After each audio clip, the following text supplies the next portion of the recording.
चलिए आज हम स्टार्ट करते हैं प्रश्नावली 5B। 5B में पहले दिया गया अनुक्रम के 5 पद लिखना है। एक हम लोग को अनुक्रम दिया गया है, उसमें हम लोग को 5 पद लिखना है। अनुक्रम क्या है? अगर अनुक्रम की बात करें तो दिया हुआ है A1 इक्वल टू दिया हुआ है A1 इक्वल टू 3 और यहाँ पर AN इक्वल टू दिया हुआ है 3AN-1 प्लस 2 और यहाँ कह रहा है सभी n का जो मान होगा वो 1 से क्या होना चाहिए? बड़ा होना चाहिए। 1 से मान क्या होना चाहिए? बड़ा होना चाहिए। चलिए देखते हैं अनुक्रम श्रेणी और इसकी संगत श्रेणी का भी हम लोग को क्या करना है? फॉर्मेशन करना है। संगत श्रेणी कैसे बनेगी? तो सबसे पहले यहाँ पर एक n का मान जो रखेंगे 1 से बड़ा रखेंगे। अगर n का मान 1 से बड़ा है तो इसका मतलब 2 3 4 5 n की वैल्यू क्या रखेंगे? हम लोग को 2 रखना है, 3 रखना है, 4 रखना है, 5 रखना है, 6, इस तरीके से आगे की ओर बढ़ता चले जाना है। तो A1 इक्वल टू है क्या? अगर A1 की बात करें तो A1 इक्वल टू क्या है? A1 इक्वल टू है 3 और यहाँ पर AN जो दिया हुआ है वो एक फॉर्म में दिया हुआ है AN-1 plus 2 n equal to 2 रखने पर सबसे पहले हम लोग क्या करेंगे? n इक्वल टू यहाँ पर 2 रखेंगे। अगर n इक्वल टू 2 रखेंगे तो मिलेगा क्या? सबसे पहले जहां जहां n है वहां 2 रख दीजिए। A2 हो जाएगा 3, A2-1 प्लस 2, यहाँ पर 3 हो जाएगा 2-1 करेंगे A1 आ जाएगा प्लस 2। जो A1 की वैल्यू है वो कितना दिया हुआ है? 3 दिया हुआ है, तो यहाँ पर हम लोग क्या रखेंगे? 3। अगर 3 रखेंगे तो कितना हो जाएगा? 3 का गुणा 3 में करेंगे 9 और 9 2 कितना हो जाता है? 11। जो A2 की वैल्यू है A2 इक्वल टू कितना आ गया? 11 आ गया है। A2 इक्वल टू कितना आ गया है? 11 आ गया है। अब यहाँ पर n इक्वल टू हम लोग को रखना है 3। n इक्वल टू क्या रखना है? 3 रखना है। अगर n इक्वल टू 3 रखेंगे तो क्या मिलेगा? तो हम लोग देख लेते हैं। A3 हो जाएगा 3, A3-1 हो जाएगा प्लस 2। A3 की वैल्यू है A2 प्लस 2। A2 की वैल्यू क्या आया है? A2 की वैल्यू आया हुआ है 11, मतलब 11 आया हुआ है, तो 11 रखेंगे।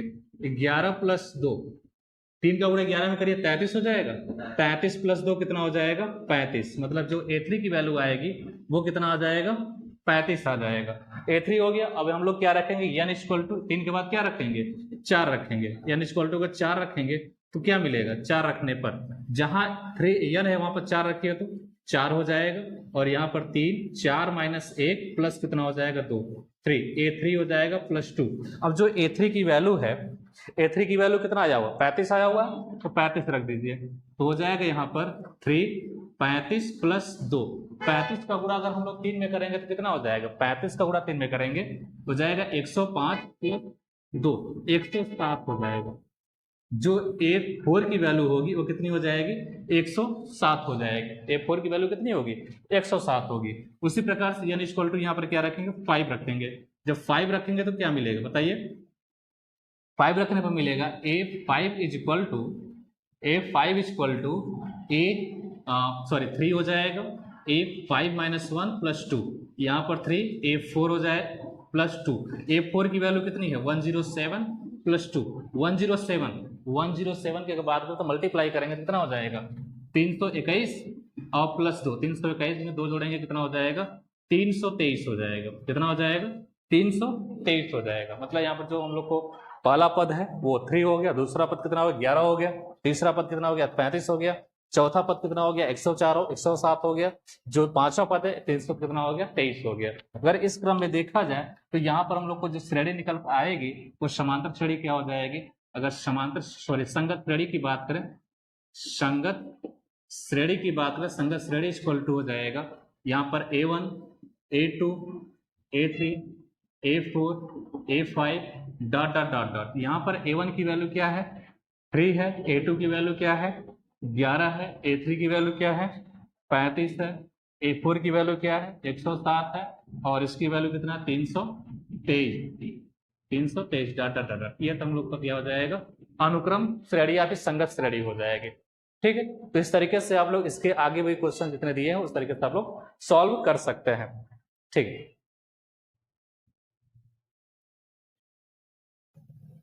चलिए दूसरा क्वेश्चन देखते हैं। B number A1 equal to दिया -1 और AN इक्वल टू दिया है AN-1 अपान में n, जहां n इज इक्वल टू दिया n greater or equal to 2। मतलब जो वैल्यू दिया है n की वैल्यू हम लोग 2 से रखना स्टार्ट करेंगे।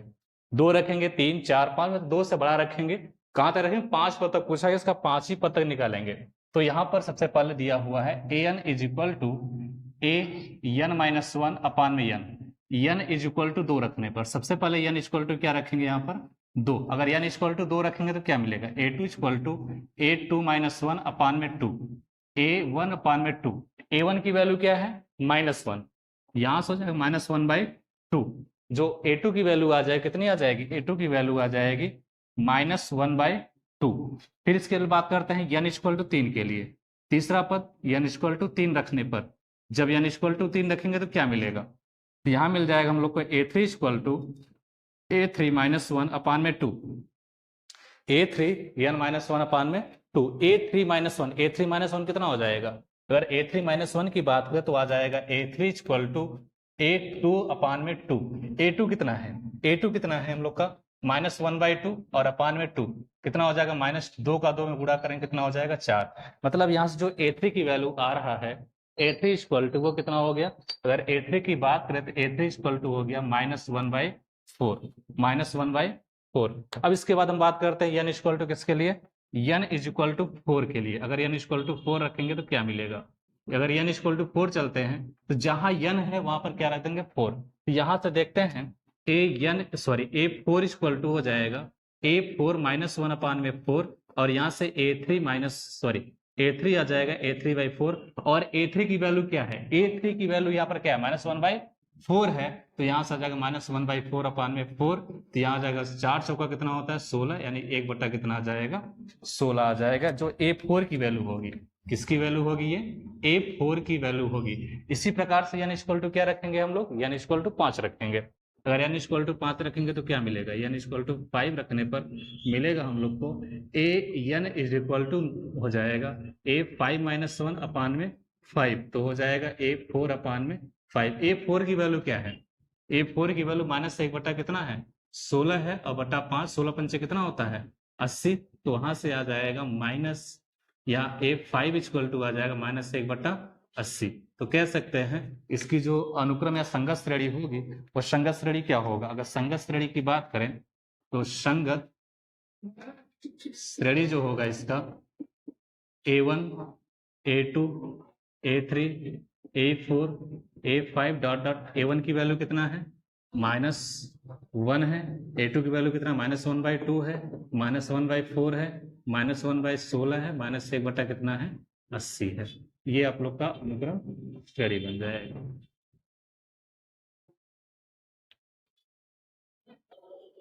चलिए प्रश्नावली 5B का दूसरा क्वेश्चन है, रिक्त स्थानों के पदों को ज्ञात। मतलब जो यहाँ पर बॉक्स बना हुआ है इसके स्थान पर क्या पद आए, कौन सा पद आएगा, मतलब यहाँ पर हम लोग को पद ज्ञात करना है। चलिए देखते हैं। सबसे पहले अगर देखा जाए समांतर श्रेणी में है तो समांतर श्रेणी में ये जो पद होता है इसे हम लोग कौन सा पद कहते हैं, a1 यानी पहला पद हो जाता है, ये आप लोग का दूसरा पद होता है, ये आप लोग का तीसरा पद होता है। ठीक है, तो a1 इक्वल टू यहाँ पर क्या है, अगर a1 की बात करें तो a1 इक्वल टू यहाँ पर दिया हुआ है 2। a1 का मतलब a1 को हम लोग क्या लिखते हैं, a भी लिखते हैं, a मतलब a1 और a1 का वैल्यू दिया गया वो कितना दिया है 2। ठीक है, ये तीसरा पद है, तीसरे पद हम लोग को दिया गया है 26। अब तीसरा पद को हम लिखते हैं a plus 2d, a plus क्या लिखते हैं 2d, एक कम करके लिखते हैं। अगर यहाँ पर 3 दिया है 2 लिखेंगे, 4 दिया रहेगा 3 लिखेंगे, 5 दिया है 4 लिखेंगे, एक कम करके इसे समीकरण एक क्या मान लेंगे, इसे समीकरण एक मान लेंगे। ठीक है, हम लोग इसे समीकरण क्या मानेंगे, एक मानेंगे। और यहाँ पर जो वैल्यू दिया हुआ है a2 का वैल्यू पूछ रहा है, तो ये जो a की वैल्यू है, a की वैल्यू समीकरण एक में रख देंगे, लिखेंगे a का मान समीकरण एक में रखने पर, समीकरण एक में रखने पर जैसे समीकरण एक में रखेंगे क्या मिलेगा, a की वैल्यू समीकरण एक में रखिए, ये हो जाएगा 2d हो जाएगा और ये 26, तो ये 2d हो जाएगा। 26 में क्या करिए 2 को माइनस करिए तो 2d इक्वल टू कितना हो जाएगा 24।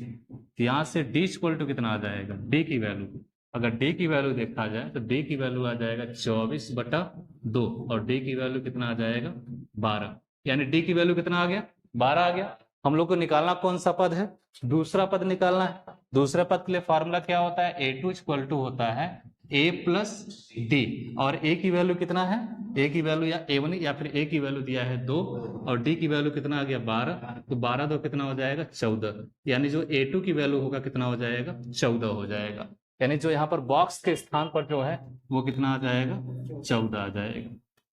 ठीक है, बॉक्स स्थान पे क्या आ जाएगा 14। इस तरीके से आप लोग इसके आगे वाले भी क्वेश्चंस को अगर एक पार्ट है तो उसको आप लोग आसानी से कर सकते हैं। ठीक, चलिए यहाँ पर देखते हैं, इसी का जस्ट दूसरा क्वेश्चन है। यहाँ पर सबसे जिसको जो पिछले देखे थे एक बॉक्स था, यहाँ पर हम लोग को 2 बॉक्स का मतलब 2 रिक्त स्थान आया हुआ है।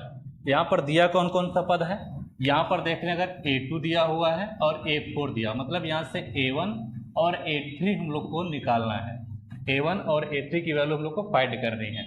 सबसे पहले दिया क्या है, A2 दिया हुआ है, तो A2 इक्वल टू जानते हैं A2 इक्वल टू दिया कितना है 13 दिया हुआ। A2 को लिखते क्या है, एक कम कर लिखते हैं A प्लस डी, यानी हो जाएगा समीकरण नंबर 1। समीकरण मान के से हम लोग करेंगे, समीकरण थोड़ा आसान हो जाता है। A4 की जो वैल्यू है वो कितना दिया हुआ है, A4 की वैल्यू दिया हुआ है 3 और A4 equal to A plus 3D होता है, इसके इक्वल टू हो जाएगा समीकरण नंबर 2। समीकरण 1 और समीकरण 1 और समीकरण 2 को हल करके A और D की वैल्यू निकालनी है। चलिए लिखते हैं समीकरण 1 तथा समीकरण 2 को जोड़ने पर घटाने पर, घटा देंगे तो ए से वैल्यू कट जाएगी। यहाँ पर ए है और यहाँ पर भी ए है, दोनों को घटाएंगे तो कट जाएगा। अगर यहाँ पर करना होगा डी को 3 से गुणा करना पड़ेगा, तो हम लोग सबसे पहले क्या करेंगे घटाएंगे। समीकरण 2 को घटाने पर, चलिए घटा लेते हैं, तो a plus D is equal to 13, यहाँ a plus 3D equal to हो जाएगा 3, तो यहाँ से आ जाएगा हम लोग का घटाने पर वैल्यू क्या कटेगी, यहाँ से 2D आ जाएगा माइनस में और यहाँ पर आ जाएगा हम लोग का माइनस में 10, यानी जो वैल्यू आएगी यहाँ से minus 2D equal to minus 10, तो D इक्वल टू हो जाएगा माइनस 10 बटा माइनस 2, 2 पंजे कितना होता है 10, D इक्वल टू कितना आ जाएगा 5, D की वैल्यू कितना आ गया 5। अब जो D का मान है कहाँ रखेंगे, D का मान समीकरण 1 में रखने पर, D का मान कहाँ रखेंगे हम लोग समीकरण 1 में रखने पर, जैसे समीकरण 1 में रखेंगे हम लोग को वैल्यू मिल जाएगी। चलिए समीकरण 1 वैल्यू रखते हैं। समीकरण 1 है हम लोग का a plus D is equal to 13, तो a की वैल्यू d की वैल्यू 5 है, तो 13, a की वैल्यू कितनी हो जाएगी 13 में से 5 घटाएंगे तो a इक्वल टू कितना हो जाएगा 8, a का मान कितना आ गया 8 आ गया। हम लोग को निकालना कौन सा पद है, पहला पद A1 मतलब a मतलब क्या हो जाए A1 इक्वल टू क्या होता है a, और a इक्वल टू कितना हो जाएगा 8, ये मतलब यहाँ पर क्या आ जाएगा आप लोग का 8 आ जाएगा। दूसरे वाले में क्या आएगा, कहीं कुछ मिस्टेक हुआ है क्या, 13 में से 3 घटाएंगे कितना आएगा -10 ही आएगा, सॉरी +10 आएगा ना, यहाँ सॉरी मिस्टेक हो गया थोड़ा सा, यहाँ +10 आएगा, +10 -10 आएगा, यहाँ पर हो जाएगा -5, -5 उधर जाएगा कितना हो जाएगा +18 आ जाएगा, सॉरी ये कितना आएगा आप लोग का 18 आएगा। ये कौन सा पद हो जाएगा आप लोग का 18, यहाँ पर कितना आ जाएगा a इक्वल टू 18 आ जाएगा। दूसरा पद, तीसरा पद पूछा गया है A3, तीसरा पद क्या हो जाएगा A3 इक्वल टू, यहाँ से A3 इक्वल टू, यहाँ से A3 equal to a plus 2D, a की वैल्यू कितना है, a की वैल्यू हम लोग को आया था यहाँ पर 18 आया हुआ है 2, d की वैल्यू कितना है, यहाँ पर d की वैल्यू -5 है, यहाँ हो जाएगा हम लोग को 18 -10 इज इक्वल टू 8 हो जाएगा, यानी कह सकते हैं जो A3 की वैल्यू होगी वो कितना हो जाएगा 8 हो जाएगा। तो इस तरीके से यहाँ पर क्या भरा जाएगा 8 भरा जाएगा।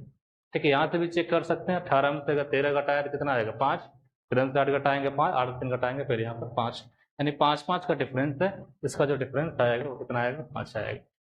ठीक है, तो इस तरीके से आप लोग क्वेश्चन कर सकते। चलिए दूसरे का 4 नंबर क्वेश्चन क्या दिया हुआ है, दूसरे का 4 में कह रहा है -4 बॉक्स इज इक्वल टू 6, मतलब यहाँ पर जो बॉक्स दिया है इसकी वैल्यू हम लोग को क्या करना है प्राप्त करना है। तो कौन कौन सा वैल्यू दिया है, A1 की वैल्यू दिया हुआ है, A2 की वैल्यू निकालनी है, A3 की value, A4 A5 A6 equal to दिया हुआ है 6। सबसे पहले यहाँ पर देखकर दिया क्या क्या है हम लोग को, A1 किसके बराबर होता है a के बराबर होता है, a इक्वल टू कितना दिया है -4 दिया हुआ है ये, और A6 इज इक्वल टू दिया हुआ है 6। तो A6 लिखा क्या जाता है, A+5D लिखा जाता है। इसे समीकरण नंबर क्या बन जाएगा, 1। अब A का मान यहाँ पर समीकरण 1 में रखेंगे। A का मान समीकरण समीकरण 1 में रखने पर जैसे समीकरण 1 में मान रखेंगे क्या मिल जाएगा हम लोग को, -4 5D इक्वल टू 6। 4 को हम लोग 75 करेंगे, 6 और 4 कितना हो जाएगा 10, 5D equal to 10, D equal to कितना आ जाएगा 10/5।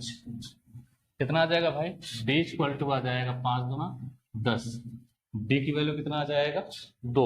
D की वैल्यू 2 आ गया। A की वैल्यू कितना है 4 है, -4 है, तो हम लोग को पद निकालना है A2। तो A2 इक्वल टू कितना हो जाएगा A+D। A की वैल्यू कितना है -4 और D की वैल्यू कितना है 2, दोनों को जोड़ेंगे तो कितना आ जाएगा -2 आ जाएगा। तो दूसरा पद कितना हो जाएगा -2। तीसरा पद निकालना है।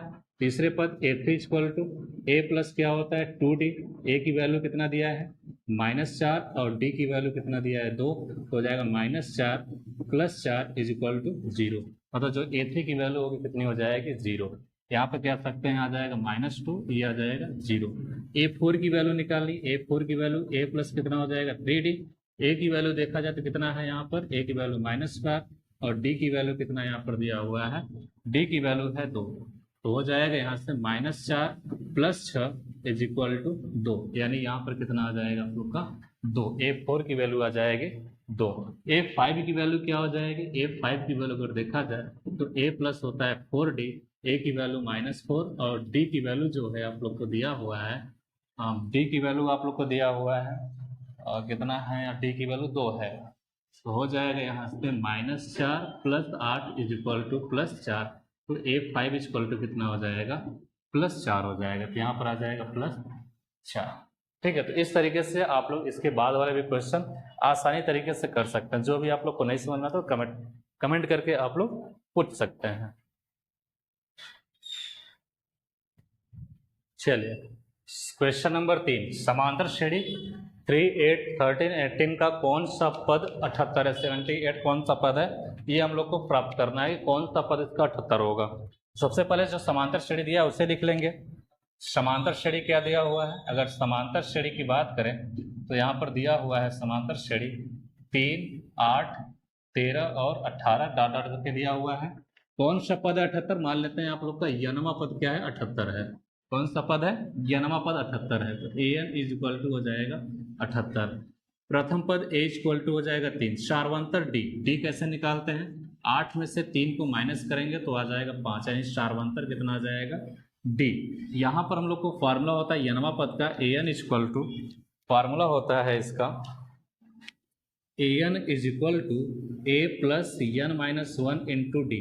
ये यनमा पद ज्ञात करने का फार्मूला होता है। तो चलिए ज्ञात करते हैं यनमा पद। अगर यनमा पद के लिए देखा जाए तो फार्मूला हो जाएगा an is equal to an की वैल्यू कितना दिया है 78 दिया है, a की वैल्यू कितना दिया हुआ है 3 दिया हुआ, n की वैल्यू ज्ञात करना है और d की वैल्यू दिया हुआ है 5। 78 में क्या करेंगे, 3 को घटाएंगे तो जाएगा n-1 और ये हो जाएगा 5। 78 में 3 घटाएंगे कितना आएगा 75, तो n-1 और ये कौन सा हो जाएगा 5। 75 बटा कितना हो जाएगा 5, नीचे कर दीजिए। 75 बटा कितना हो जाएगा 5 और n माइनस कितना हो जाएगा 1।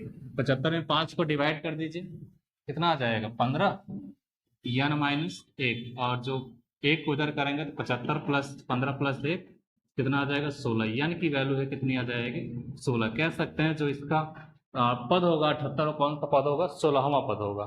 कौन सा पद हो जाएगा 16वां पद क्या होगा 78 होगा। तो कह सकते हैं अतः 16वां पद 78 होगा। समांतर श्रेणी का 16वां पद क्या होगा 78 होगा। ठीक है।